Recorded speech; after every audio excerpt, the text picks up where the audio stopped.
بسم اللہ الرحمن الرحیم الحمد للہ وحدہ والصلاۃ والسلام علی من لا نبی بعدہ وعلی آلہ وصحبہ واہل بیتہ الذین اوفوا عہدہ اما بعد فاعوذ باللہ من الشیطان الرجیم بسم اللہ الرحمن الرحیم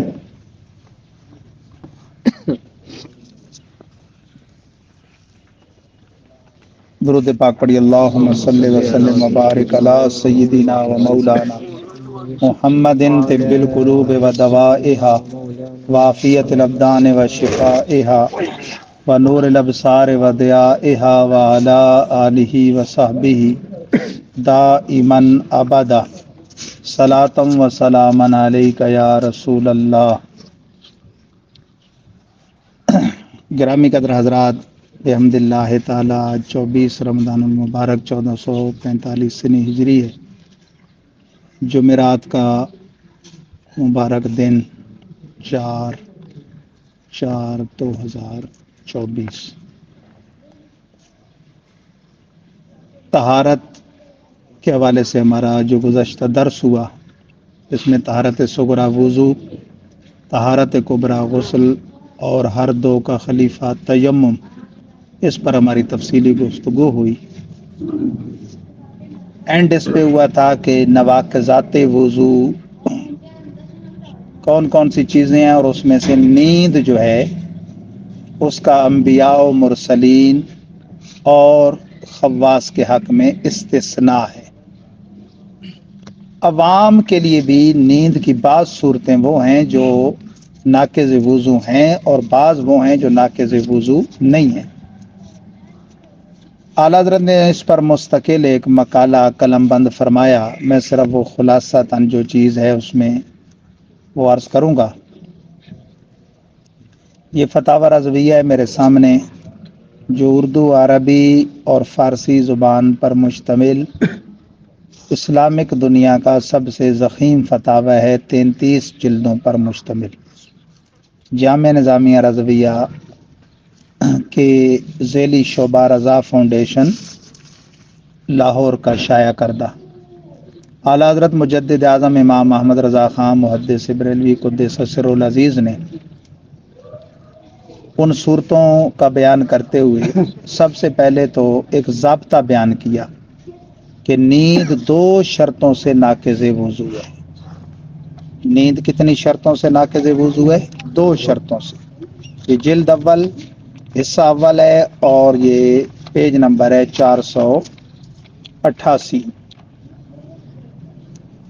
اول یہ کہ دونوں سرین اس وقت خوب جمع نہ ہوں، یعنی انسان بالکل جم کے نہ بیٹھا ہو،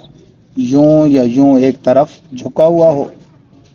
دوسرے یہ کہ ایسی حیت پر، ایسے طرز پر سویا ہو جو غافل ہو کر نیند آنے کو رکاوٹ نہ ہو۔ نیند کی وہ کیفیت غفلت طاری کرنے والی ہو اور سرین اٹھ جائیں، یہ 2 شرطیں پائی جائیں گی تو نیند وضو توڑے گی، ورنہ نہیں۔ اب اسی کو پیش نظر رکھ کے آپ نے فرمایا کہ جب یہ دونوں شرطیں جمع ہوں گی تو سونے سے وضو جائے گا، اور ایک بھی کم ہے تو نہیں۔ مثلا دونوں سرین، اب یہ انہوں نے لگاتار 20 صورتیں لکھی ہیں، 10 وہ جو ناقض وضو ہیں اور 10 وہ جو ناقض وضو نہیں ہیں۔ دونوں سرین زمین پر ہیں، یوں بیٹھا ہے جس طرح بھی میں بیٹھا ہوں، اور دونوں پاؤں ایک طرف پھیلے ہوئے، سیدھے پاؤں پھیلا دیے۔ کرسی کی نشست اور ریل کی تپائی وغیرہ ایسی چیز ہے، اس پہ یوں بیٹھا ہے، اور کچھ غنودگی ہو گئی، ہلکی پھلکی نیند ہو گئی کہ نہ تو وہ ایک طرف جھک گیا کہ سرین اٹھے ہوں، نہ گرا، ایسے سویا، تو اس سے وضو نہیں جائے گا۔ جیسے خصوصاً آج کل بڑی گاڑیوں کی جو ہے وہ سیٹیں ہیں۔ اس میں اعلیٰ حضرت فرماتے ہیں کہ دوسری صورت، دونوں سرین پر بیٹھا ہے اور گھٹنے کھڑے ہیں اور ہاتھ ساقوں پر محیط ہیں، جسے عربی میں احتبا کہتے ہیں، یہ صورت۔ یہ بعض صورتوں میں سنت بھی ہے، خاص طور پہ آپ ہاتھ میں رکھ کے کوئی چیز کھائیں نا، جیسے کھجور چنے وغیرہ، جس کے لیے پلیٹ کی طرف جھکنا نہ پڑے، تو یوں بیٹھ کر کھانا بھی سرکار سے ثابت ہے۔ یوں احتبا کر کے بیٹھا ہے، خواہ ہاتھ زمین وغیرہ پر ہوں اگرچہ سر گھٹنوں پر رکھو، یعنی ایک تو یہ ہے نا احتبا، اور ایک یہ کہ ہاتھ زمین پر رکھ دیا اور سر یوں کر دیا، لیکن سرین جمے ہوئے ہیں اور دائیں بائیں نہیں جھکا، تو یوں ہلکا سا سو گیا تو اس سے بھی نیند نہیں ہے، وضو نہیں جائے گا۔ دو زانوں سیدھا بیٹھو جس طرح تحیات میں بیٹھتے ہیں، چار زانوں پالتی مارے جیسے ابھی میں بیٹھا ہوں۔ یہ صورتیں خواہ زمین پر ہوں یا تخت یا چارپائی پر یا کشتی وغیرہ پر، تو یہ ناقض وضو نہیں ہے سونے کی یہ صورتیں۔ نمبر 5، گھوڑے یا خچر وغیرہ پر زین رکھ کر سوار ہے، تو کہتا وہ نیچے زین رکھی ہوئی ہے، جم کے بیٹھے اور نیند آ گئی تو وہ بھی ناقض وضو نہیں۔ چھٹی اور ساتویں صورت یہ ہے کہ ننگی پیٹھ پر سوار ہے مگر جانور چڑھائی پر چڑھ رہا ہے یا راستہ ہموار ہے، تو اب بھی سرین جمے رہتے ہیں، آدمی جم کے اس پہ بیٹھتا ہے، بلندی پہ جب وہ چڑھے گا تو اور زیادہ جماؤ پیدا ہو جائے گا سوار کا۔ ظاہر ہے کہ ان سب صورتوں میں دونوں سرین جمے رہیں گے، لہذا وضو نہ جائے گا اگرچہ کتنا ہی غافل ہو جائے، اگرچہ سر بھی قدرے جھک گیا ہو، اتنا نہیں کہ سرین جمے نہ رہیں، اگرچہ دیوار وغیرہ کسی چیز پر ایسا تکیہ لگائے ہو کہ وہ شے ہٹا لی جائے تو یہ گر پڑے، لیکن مفتبی قول پر، معتمد قول پر یہ ہے کہ حالت تکیہ بھی ناقض وضو نہیں ہے، اگرچہ ہدایہ اور شرح وقایہ میں اس کو ناقض وضو لکھا ہے کہ کوئی چیز سے ٹیک لگا کے سویا اور اس کو اگر گمان ہے کہ ہٹایا جائے تو گر جائے گا تو ناقض وضو، اعلیٰ فرماتے ہیں ناقض وضو نہیں ہے۔ ہاں گر کے بھی اسے نہیں ہوش نہیں ہے جہان کا، تو پھر وہ غفلت والی نیند ہے، پھر وہ دونوں شرطیں پائی گئی نا کہ سرین بھی ہٹ گئے جب گرا اور نیند بھی غفلت والی ہے، تو پھر چلا جائے گا۔ 8ویں صورت جس میں وضو نہیں ٹوٹتا سونے سے، کھڑے کھڑے سو گیا، نماز میں قیام میں سو گیا، وہاں اور وجہ سے نماز جا سکتی ہے کہ رکن ہی چھوڑ دیا، نہ اسے آگے رکوع کا پتہ ہے نہ کیا، ساری نماز امام کی ختم ہو گئی تو پھر ظاہر اس کی نماز ختم ہو جائے گی، وضو نہیں۔ رکوع کی صورت پر، لیکن یہ بحالت مسنونہ جو صورت ہے، مرد کی حالت مسنونہ کیا ہے کہ نگاہ اس کی پاؤں پر ہو، پشت اور سر برابر ہوں، ہاتھوں میں خم نہ ہو، سیدھی اور زور سے بھینچ کے ان کو پکڑے۔ 10ویں اور آخری صورت جو ناقض وضو نہیں ہے سونے میں، سجدہ مسنونہ، مرد کا جو بحالت سنت سجدہ ہے کہ پیٹ رانوں سے جدا ہو، رانے پنڈلیوں سے اور پنڈلیاں زمین سے، عورتوں کی طرح چپک کے سجدے والے اگر کوئی کیا ہوا ہے اور سو گیا تو اس کا وضو جاتا رہے گا۔ یہ 10 صورتیں ہیں جو غافل ہونے سے رکاوٹ ہیں، تو ان میں وضو بھی نہ جائے گا۔ اب 10 صورتیں وہ جو ناقض وضو ہیں جن سے وضو جاتا رہتا ہے، سونے کی 10 صورتیں۔ اکڑوں بیٹھے سویا، یعنی جس کو کہتے ہیں نا پاؤں کے بل بیٹھنا، اس میں سرین چونکہ زمین پہ نہیں ہوتے، سو گیا جاتی رہے گی، وضو جاتا رہے گا۔ 12ویں 13ویں اور 14ویں صورت یہ ہے چت یا پٹ یا کروٹ پر لیٹ کر، یوں سیدھا چت لیٹ کے یا الٹا لیٹ کے یا دائیں یا بائیں کروٹ، سو گیا تو نیند جاتی رہے گی، وضو جاتا رہے گا۔ 15ویں صورت ہے مجموعی طور پہ، اور 5ویں صورت ناقض وضو ہونے کی، ایک کونی پر تکیہ لگا کر سویا، دائیں یا بائیں کونی پہ تکیہ لگا کے، اس سے بھی وضو جاتا رہے گا۔ 6ٹھی صورت جس سے وضو جاتا رہے گا سونے میں، بیٹھ کر سویا مگر ایک کروٹ کو جھکا ہوا ہے کہ ایک یا دونوں سرین زمین سے اٹھ گئے، تو اب بھی اس کا وضو جاتا رہے گا۔ جانور کی ننگی پیٹھ پر سوار ہے اور جانور ڈھال میں اتر رہا ہے، تو اس میں بھی سرین کا جماؤ نہیں رہتا اور آدمی سویا ہوا ہے، تو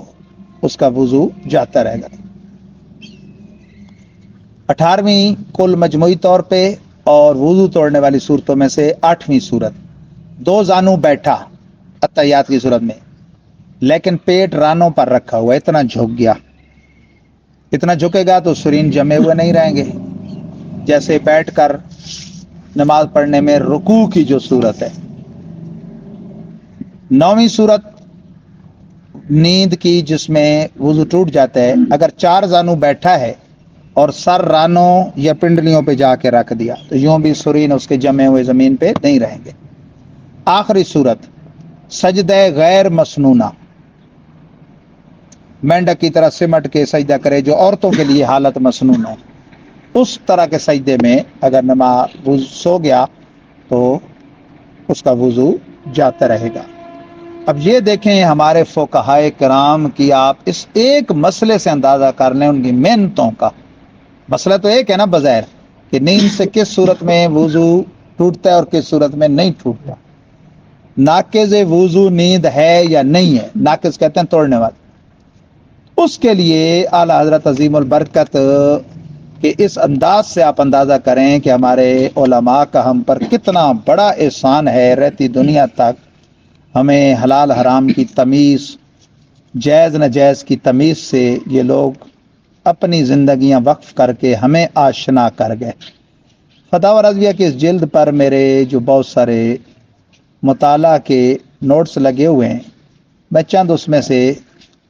پاکی ناپاکی کا ہمارا چونکہ عنوان چل رہا ہے طہارت کا، پتے کی باتیں بتانا چاہتا ہوں، توجہ کیجیے، انشاءاللہ آپ کو کام دیں گی۔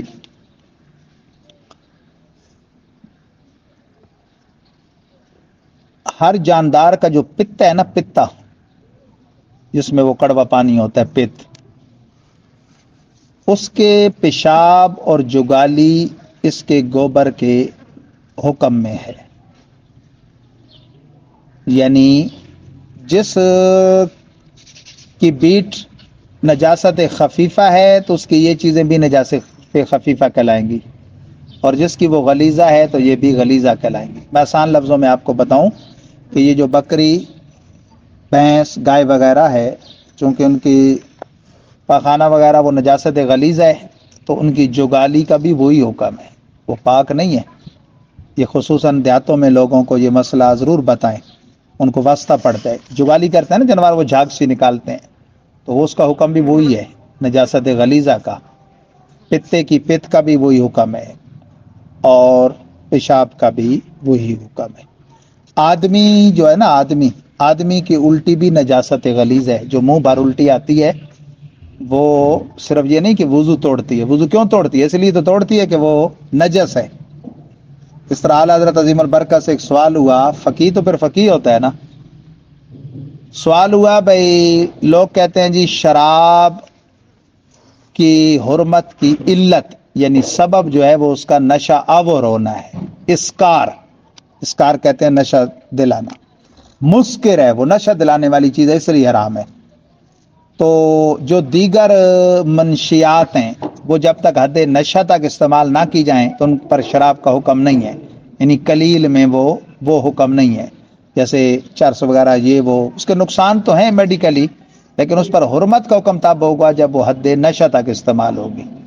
تو کیا جو آدمی شراب کا زیادہ عادی ہو جائے اور وہ قلیل پیتا ہو اور اس کو نشہ نہ دیتی ہو تو پھر وہ شراب بھی اس کے حق میں چرس وغیرہ والے حکم میں ہوگی؟ پہلے یہ مسئلہ سمجھیں تو پھر میں اعلیٰ حضرت کا جواب بتاتا ہوں۔ سوال کیا ہوا کہ بھئی شراب کی حرمت آئی ہے قرآن و سنت میں، باقی منشیات کو اس پر قیاس کیا گیا ہے، اور قیاس والی چیز کا حکم وہ ہوتا ہے کہ جب وجہ ایک ہو۔ تو بھائی باقی جو منشیات ہیں، سگریٹ ہے، تمباکو ہے، مسوار ہے، چرس ہے، رنجی، اس وقت حرام کہلائیں گی جب حد اسکار تک پہنچیں گی، نشے کی حد تک، ورنہ مکروہ تو ہیں یا اچھی چیز تو نہیں ہے، میڈیکلی بھی نقصان ہے، منہ میں ان کی بو ہو تو مسجد میں داخلہ بھی منع ہے، تلاوت قرآن کرنا، فرشتوں کو تقریب ہوتی ہے، وہ ساری باتیں ٹھیک ہے، لیکن بھائی حرمت کو حکم تاب ہوتا ہے جب وہ حد نشہ کو پہنچے۔ تو سوال یہ کیا سائل نے کہ خود شراب اگر کسی کو حد تھوڑی بہت پینے میں حد نشہ تک نہ پہنچتی ہو تو کیا پھر یہ بھی جائز ہوگی اس کے لیے؟ تو اعلیٰ حضرت عظیم البرکت نے جواب دیا کہ اصل بات یہ ہے کہ شراب صرف نشے کی وجہ سے حرام نہیں ہے، اس کی حرمت کی وجہ اس کا ناپاک ہونا ہے، بنیادی وجہ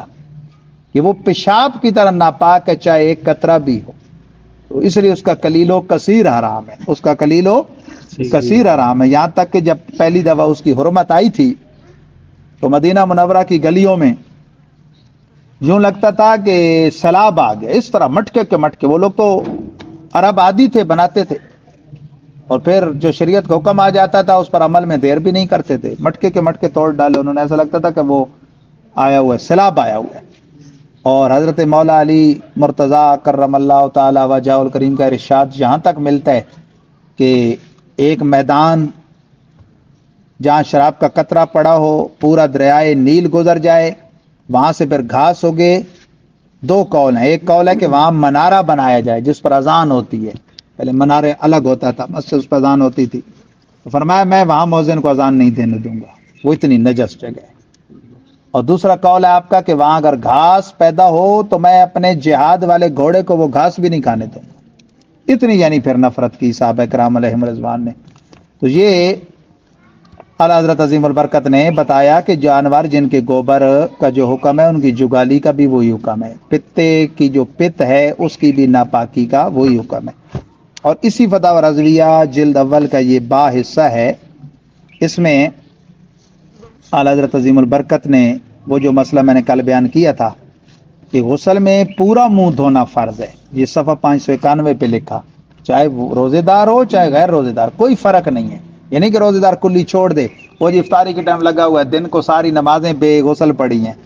نماز اہم ہے یا روزہ اہم ہے؟ نماز زیادہ اہم ہے۔ صرف یہ کہ اس نے مبالغے والا غرغرہ نہیں کرنا، پورا منہ کلی کرنی ہے،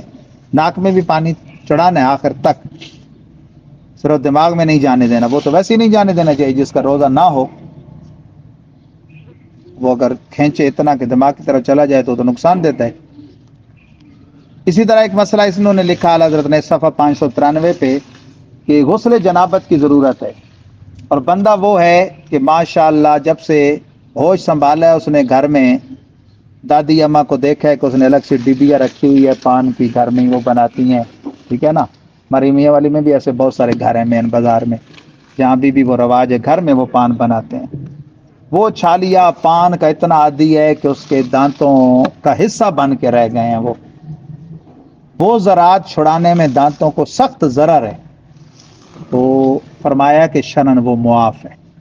ایک ہے وقتی، ہم نے کوئی کھانا کھایا ہے، کوئی گوشت کھایا ہے یا چھالیا کھائی ہے، اس کا چھڑانا فرض ہے غسل جنابت میں، لیکن جو سالہ سال سے عادی ہے اور وہ اس کے دانتوں کے یہ جو ذرات ہیں، یہ اپنا کھڑکیاں، ان کا وہ حصہ بن گئے، یعنی سیمیٹڈ ہو گیا ہے کام، جس طرح وہ پلستر ہو جاتا ہے، اور ان کے چھڑانے میں سخت ضرر ہے، تو فرمایا کہ یہ کیا ہے؟ معاف ہے، اس کو بھلے نہ چھڑائے، اس کا غسل ہو جائے گا۔ اسی طرح گھر میں کوئی نماز پڑھتا ہے اور بڑا بے تکلف ہے، گھر میں ویسے ہی کئی لوگ نا، مردوں کی عادت ہوتی ہے گھومتے ہیں نا گھر میں، جب ہوتے ہیں نا تو کہتے ہیں گھر میں گھر والے ہیں جی، قمیض اتار کے ہی رکھتے ہیں، ٹھیک ہے نا، ہلکی سی بنین ڈال دی، بنین بھی کئی نہیں لوگ، تو فرمایا کہ پاجامہ پہنا ہو اگرچہ وہ فرض حصہ ڈھانپا ہوا ہے، فرض تو مرد کا اتنا ہی ہے نا، زیر ناف تا گھٹنے، اس کے باوجود فرمایا کہ یہ چیز ادب کے چونکہ سخت خلاف ہے، بارگاہ رب العزت کی حاضری کے لائق نہیں ہے یہ پوزیشن، تو خالی پاجامہ شلوار سے نماز مکروہ تحریمی ہے۔ یہ فتاوی رضویہ کی اسی جلد اول کے حصہ با کے صفحہ 844 پہ یہ مسئلہ لکھا۔ مکروہ تحریمی کا مطلب کیا ہے کہ ایسی پڑھی ہوئی نماز کا دوبارہ پھیرنا واجب ہے، دوبارہ پھیرنا کیا ہے؟ واجب۔ اسی جلد کے صفحہ 597 پہ وہ مسئلہ جو کل بیان ہوا تھا، دھونے اور مسح کی تعریف۔ مسح کیا ہے؟ تر ہاتھ سے عضو کا چھو لینا، جیسے سر کا کرتے ہیں نا، یہ کافی ہے، جیسے یہ کرتے ہیں اس میں تیمم میں، لیکن دھونا کیا ہے کہ آپ عضو کو جب دھو چکے تو بے جھاڑے اور بے اس کو مقصد ہے پونچھے از خود پانی کے دو دو قطرے زمین پر ٹپک جائیں تو اسے کیا کہتے ہیں؟ دھونا۔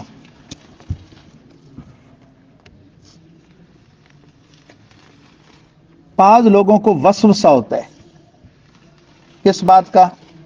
استنجا کیا، تسلی سے کیا، وضو کر رہے ہیں، انہیں لگتا ہے قطرہ آ گیا جی پیشاب کا، یا وضو بھی کر رہا ہے، نماز شروع کی ہے، انہیں وہم پڑتا ہے کہ جی قطرہ آ گیا، اگر تو وہ وہم نہیں ہے، یقین ہے، پھر تو ظاہر ہے جب وہ آئے گا تو وضو ٹوٹ جائے گا، وضو کرنا بھی ضروری ہے اور کپڑے کو سیسے کا دھو لینا بھی ضروری ہے، لیکن اگر اسے وہم ہے تو اعلیٰ حضرت عظیم البرکت نے فقہا کے ارشادات کی روشنی میں اس کے بارے میں دو باتیں لکھی ہیں، ایک روحانی اور ایک ظاہری۔ صفحہ 1042 اور صفحہ 1049، یعنی 1042 اور 1049 پہ روحانی بات یہ ہے کہ اسے چاہیے کہ وہ پڑھ لے اعوذ باللہ یا آمنت باللہ یا لا حول ولا قوت الا باللہ، تاکہ وسوسہ دور ہو جائے۔ اور ظاہری بات یہ ہے کہ اس بندے کو چاہیے جب وہ استنجے وغیرہ سے فارغ ہو جائے نا تو رومالی کہتے ہیں، پرانی اردو میں اصطلاح ہے، دامن اٹھا کے یہ جو شلوار پاجامے کا اگلا حصہ ہے، جب آپ شلوار باندھ لیں اس پہ تھوڑا سا پانی چھڑک دیں، تاکہ جب وسوسہ پڑے تو فوراً ذہن میں آئے کہ یہ وہ تری ہے جو میں نے خود چھڑکی تھی، خطرہ نہیں برآمد ہوا بلکہ یہ وہ تری ہے جو میں نے خود چھڑکی تھی۔ یہ حدیثوں سے ثابت ہے یہ طریقہ۔ وضو علی الوضو، اور ہمیشہ باوضو رہنے کی فضیلت، اس کے بارے میں اعلیٰ حضرت کا موقف سن لیں، اور پھر اس کے بعد کسی کے ذہن میں کوئی مسئلہ ہو تو وہ پوچھ لیجئے گا۔ اعلیٰ حضرت کا وضو علی الوضو کے حوالے سے جو موقف ہے صفحہ 958 پہ اس کو آپ نے بیان کیا۔ یہ فتاوی رضویہ کی جلد اول ہے، حصہ با ہے۔ اعلیٰ حضرت فرماتے ہیں کہ اگر اس کو محض اس لیے کرے کہ میں ٹھنڈک حاصل کر لوں جی، پھر اس میں کراہت ہے کہ بے جا پانی کا ضیاع ہے۔ ہاں اگر ثواب کی نیت سے کرتا ہے تو نور و نلا نور ہے، لیکن معتکف کو بے ضرورت وضو علی الوضو کے لیے بھی مسجد کے باہر جو اس طرح کے فنائی مسجد میں وضو خانے ہوتے ہیں وہاں جانے کی ضرورت نہیں۔ اور ہمیشہ باوضو رہنے والے کے لیے کچھ فضیلتیں آئی ہیں، وہ سماعت فرما لیں صفحہ 945 پہ۔ سبحان اللہ۔ بعض عارفین نے فرمایا، صلحاء نے، قال بعض اہل المعرفت من داوم علی الوضوء اکرمہ اللہ تعالی بسبع خصال، اللہ کے بعض بندوں نے فرمایا کہ جو ہمیشہ باوضو رہے اللہ تعالیٰ اس کو 10 خصلتیں عطا فرمائے گا، 10 فضیلتوں سے مشرف فرمائے گا۔ یہ مفت کی نیکی ہے نا جی، کوئی اس میں مشقت بھی نہیں۔ نمبر 1، ملائکہ اس کی صحبت میں رغبت کریں، یعنی فرشتے الٹا اس کی صحبت میں دلچسپی لیں۔ نمبر 2، قلم اس کی نیکیاں لکھتا، لوح محفوظ والا جو لوح و قلم کہتے ہیں نا، لوح تختی ہے، قلم نیکیاں لکھتا رہے۔ نمبر 3، اس کے اعضاء تسبیح کریں، یہ جو اعضائے وضو ہیں یہ ذکر کریں گے۔ نمبر 4، اسے تکبیر اولا فوت نہ ہو، جماعت کی جو پہلی تکبیر ہے اگر ظاہر ہے وضو پہلے سے ہوگا تو وہ پانا آسان ہو جائے گی۔ نمبر 5، جب سوئے اللہ تعالیٰ کچھ فرشتے بھیجے کہ جن و انس کے شر سے اس کی حفاظت کریں، فرشتے اس کے محافظ ہوں گے باوضو بندے کے۔ نمبر 6، سکرات موت اس پر آسان ہو، موت کی جو آخری گھڑیاں ہیں نا، نزا کی آخری گھڑیاں انہیں کہتے ہیں سکرات موت، وہ ہر جھٹکا بڑا سخت ہے، اللہ تعالیٰ اس سے ہمیں امن عطا فرمائے۔ نمبر 7، جب تک باوضو ہو امان الہی میں رہے، کہتے ہیں نا مسافر کو یا کسی کو رخصت کرتے ہیں تو کہتے ہیں فی امان اللہ، اللہ کی امان میں جاؤ، تو یہ شخص اللہ کی امان میں رہے گا۔ کون؟ کہ جو ہر وقت وضو میں رہے۔ رسول پاک نے فرمایا کہ اللہ عز و جل فرماتا ہے، حدیث قدسی ہے، من احدث ولم یتوضا فقد جفانی، جسے حدث لاحق ہو یعنی بے وضوگی لاحق ہو اور وضو نہ کرے، اس نے جیسا چاہیے تھا ویسے میرے ادب کا لحاظ نہیں کیا، یعنی اللہ تعالیٰ کے ادب میں سے ہے کہ بندہ باوضو رہے،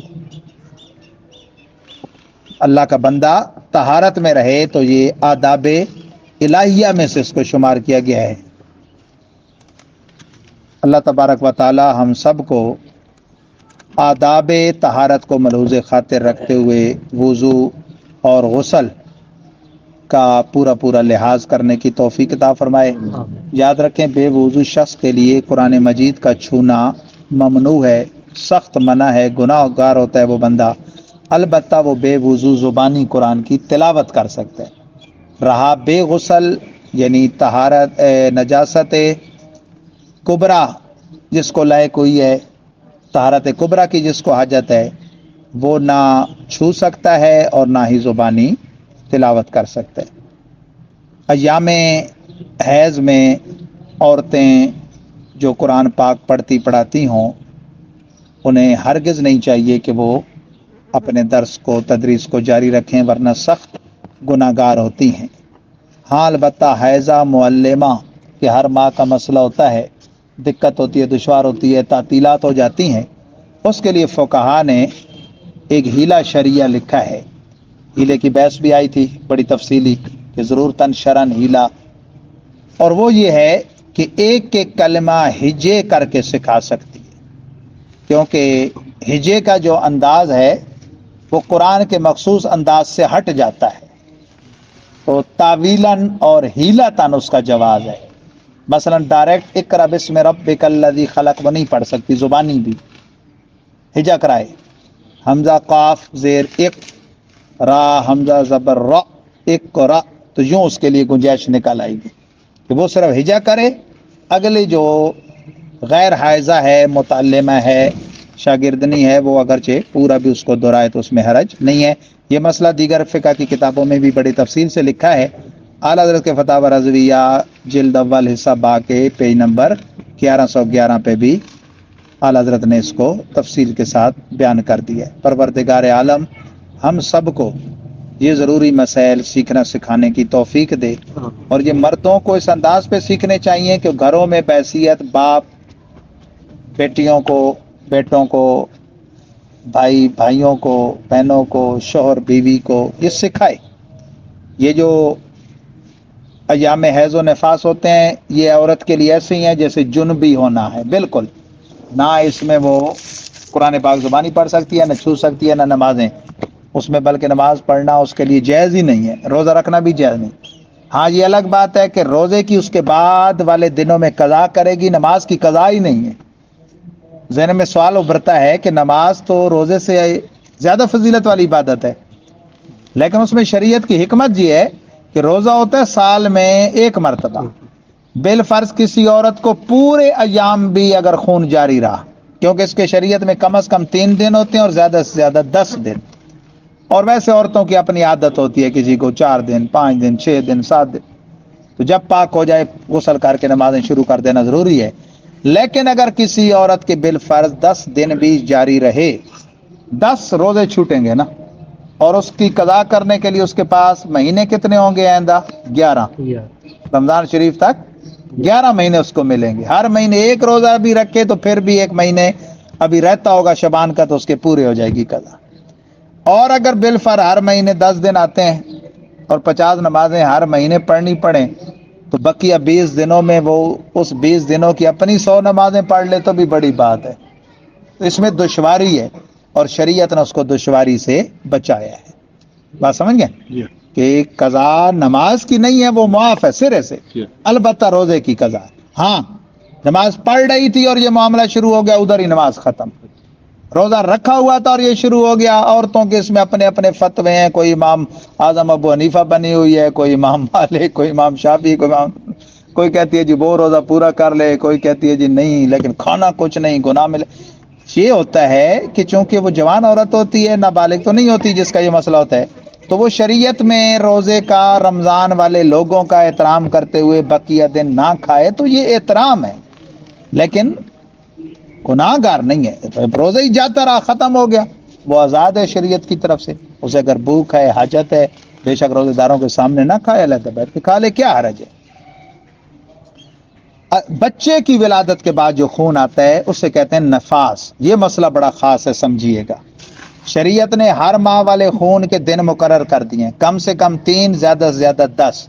3 سے جو کم ہوگا وہ بھی حیض نہیں ہے، 10 سے جو زیادہ ہوگا وہ بھی حیض نہیں۔ وہ ایسے ہے جیسے نکسیر پھوٹ رہی ہے، اس میں نماز معاف نہیں ہے۔ اس میں اگر وضو نہیں ٹھہرتا، ایک وضو بھی اور پوری نماز پڑھ سکے تو وہ معذور ہے شرعی کی طرح۔ جس طرح کسی مرد کو چھوٹے پیشاب کے قطروں کا مسئلہ ہے، یا نکسیر آئی ہوئی ہے، یا کوئی زخم ہے جس سے خون رستا ہے، یا ری کا اس قدر مسئلہ ہے کہ ایک وضو بھی پورا ٹھہرا کے فرض نماز اپنے وقت والی نہیں پڑھ سکتا، اس عورت کا بھی یہی مسئلہ ہے جس کو 3 دن سے کم یا 10 دن سے زیادہ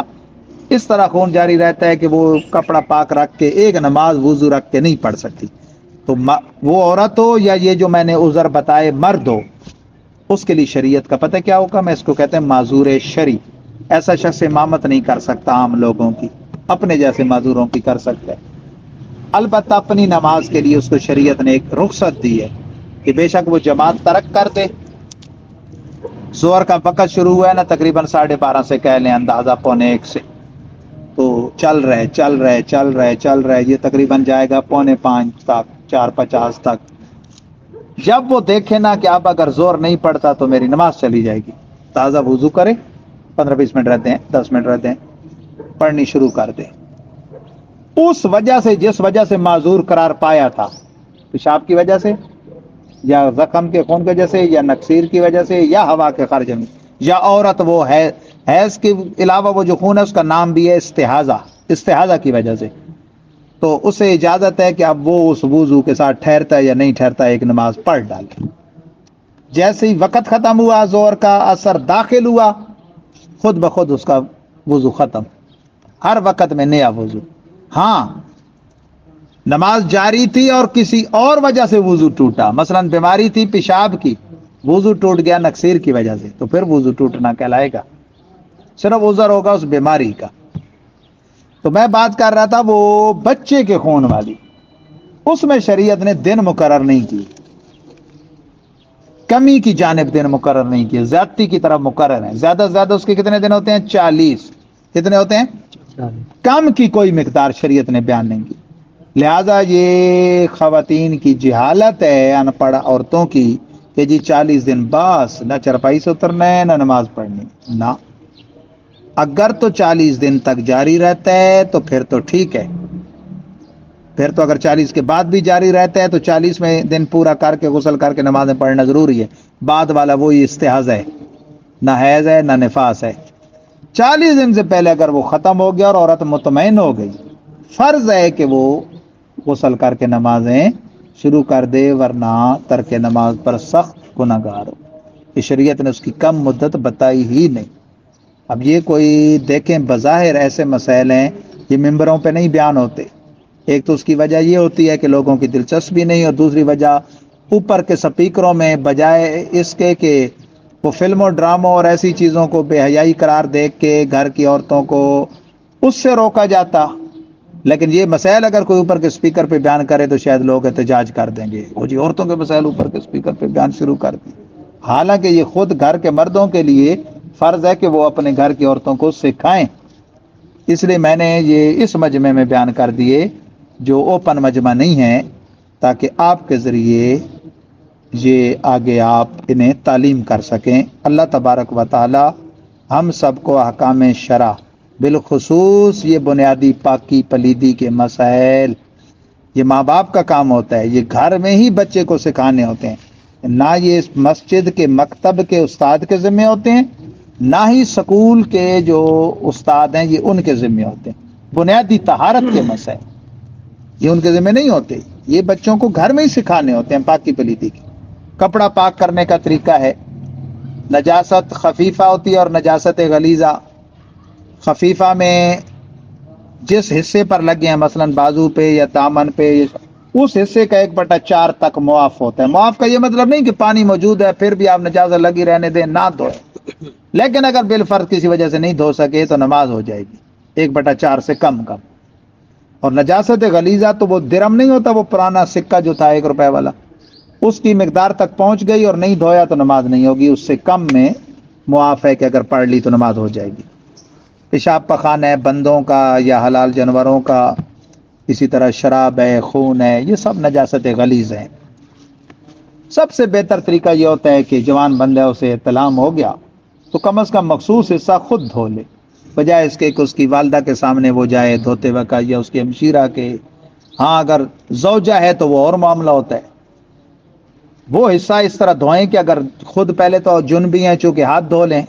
اس کو دھونے کے بعد اتنا نچوڑیں، اتنا کہ اب اگر چھوڑتے ہیں نا آپ